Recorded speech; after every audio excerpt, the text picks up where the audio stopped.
I'm back home from Japan. I landed safely this morning. I'm working on editing the Japan videos, but something huge just happened and I really need to talk to you guys about it.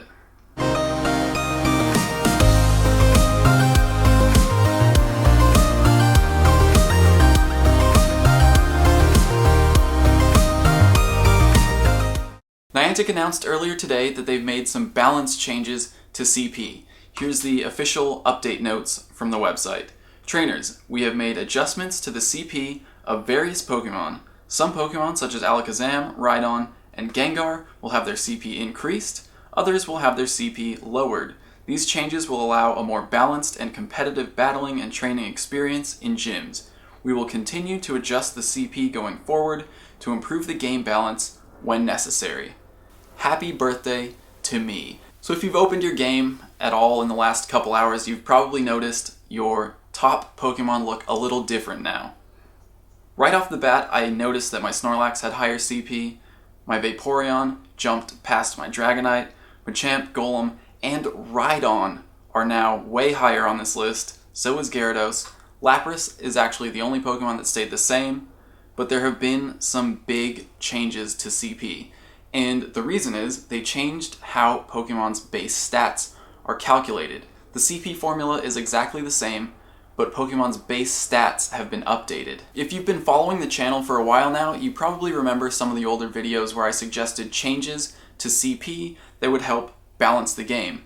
And Niantic has finally done exactly that, and in what seems to be a very similar way to how I suggested it. So this is actually huge for me. One of my biggest complaints about Pokemon Go was that they took stats and implemented them into this game in a way that sort of made some Pokemon lose their value. Specialized Pokemon that had either a high physical or special attack stat really lost a lot of power coming over to Pokemon Go because of the way those two stats were combined together. So a while ago I suggested a formula that sort of put extra emphasis on specialized Pokemon that made their higher attack stat count for more, and it seems like Niantic has done something very similar to that with this recent update. We don't know exactly how they changed the formula for base stats yet, but as soon as we figure that out, I'll be sure to let you know. What we do know is that base stats have changed, and we know how that affects each Pokemon's maximum CP. So let's talk about how this changes things. Most Pokemon who had either high attack or special attack in the main series games were underpowered in Pokemon Go. And this recent update, which was a server-side change by the way, you don't actually have to update your game, does a lot to bring those Pokemon closer to their intended power levels.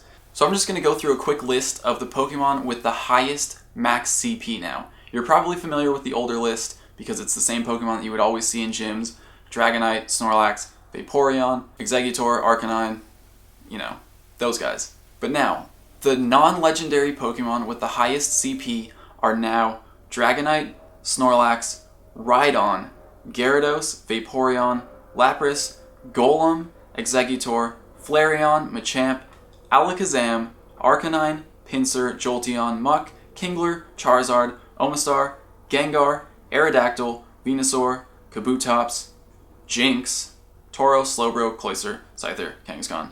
The list goes on, but you can see there are a lot of changes. A lot of Pokemon who were much lower before are now up here near the top of the list. Now, as you guys know, CP is sort of a bad indicator of a Pokemon's actual individual power, so I'm going to go through a list of the Pokemon with the highest attack stats after the change. So these are the Pokemon that will probably deal the most damage. It also depends a little bit on the moves that they have, but these are the Pokemon with the highest base attack stats now. In order, the highest non-legendary attack stats are ALAKAZAM, Dragonite, Gengar, Flareon, Kingler, Pinsir, Gyarados, Machamp, Exeggutor, Jolteon, Kadabra, Arcanine, Hitmonlee, Charizard, Jinx, Magneton, Haunter, RHYDON, Aerodactyl, etc.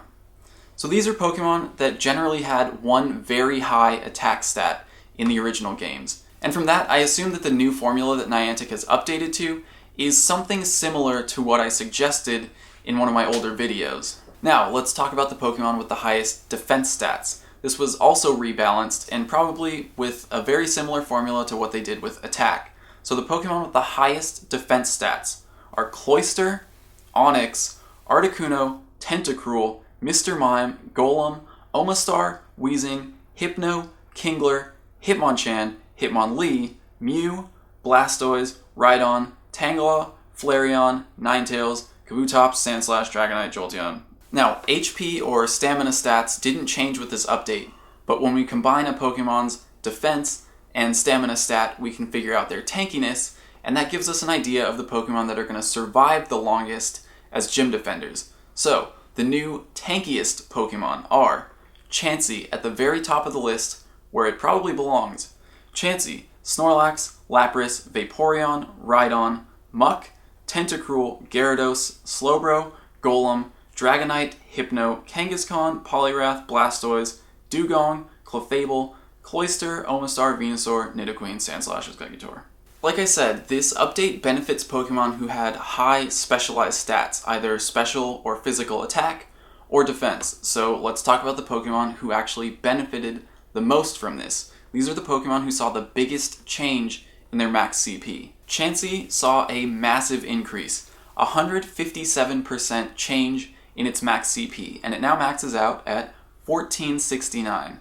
Following Chansey, we see Abra with a huge change, Krabby, Kadabra, Hitmonlee, Alakazam, Sandshrew, Kingler, RHYDON, Jinx, Rhyhorn, Geodude, Hitmonchan, Tauros, Mr. Mime, Pinsir, Sandslash, Jolteon, Tangela, Graveler, Golem. So you can see it's definitely Pokemon who had either very high special or physical attack or defense. Now the nerfs weren't nearly as significant as the buffs. Some Pokemon did have their CP lowered, but the percentages are much smaller. The biggest nerf is to Metapod, which is pretty insignificant at 30%. It lost 30% of its max CP. Now among fully evolved Pokemon, the biggest nerfs came to Ditto, LICKITUNG, FARFETCHD, WIGGLYTUFF, DEWGONG, VICTREEBEL, Blastoise, Porygon, Hypno, Nidoqueen, Parasect, Arcanine, Golbat, Pidgeot, Slowbro. And those really aren't big nerfs. Slowbro and Arcanine both lost about 5% of their max CP. So what we're seeing here is a big change that's going to add a lot of diversity to the gym metagame. So this is huge, really. This was one of my biggest wishes for Pokemon Go, and I don't think it's a coincidence that it happened on my birthday. I'm really excited to start seeing some different Pokemon in gyms. As you guys know, I've been on this diversity crusade for quite a while now. I'm also really excited that Pokemon like Alakazam and Gengar, who I know is a lot of people's favorite Pokemon, are finally going to have their chance to shine in Pokemon Go. And I'm also excited that Pokemon that used to have pretty much no purpose, Pokemon like Kingler, are now much stronger and might actually be viable in gyms. I'm also excited that my perfect IV RHYDON, when fully powered up, is going to have the third highest CP out of any non-legendary Pokemon. My perfect IV Golem will also be in the top 10 or 15. If you want to see a full list of how everything has changed, including base stats, max CP, and the percentage differences, the Silph Road has compiled a spreadsheet that I will link to in the description, so make sure you go check that out. I am going to have to redo my videos on best attackers and best defenders to account for these new stat changes, so look out for those in the near future. As for the rest of the Japan vlogs, I'm still working on editing. I think I'm going to hold this next episode until tomorrow, since we have this video going up today. It won't be a full 24 hours until the next Japan video goes up, but I'll probably hold it back to get back on my regular Pacific time upload schedule, so look for that around 11 a.m. Pacific time tomorrow. Plus, I'm not sure when I'll finish editing, to be honest. I have birthday dinner with my family coming up in a few hours, and we also got these, one for me, one for Cassie, one for Chance, so I'm going to be spending a lot of time this week on this. I hope you guys are all as excited about these changes as I am. It really means that Niantic is paying attention to what we want, and they do have this game's best interest in mind. So thank you, Niantic, for listening, thank you for watching, and I'll see you guys tomorrow for the next episode of the Japan Adventure. It was a birthday present from Niantic. They totally did it today on purpose. I see you. Thank you.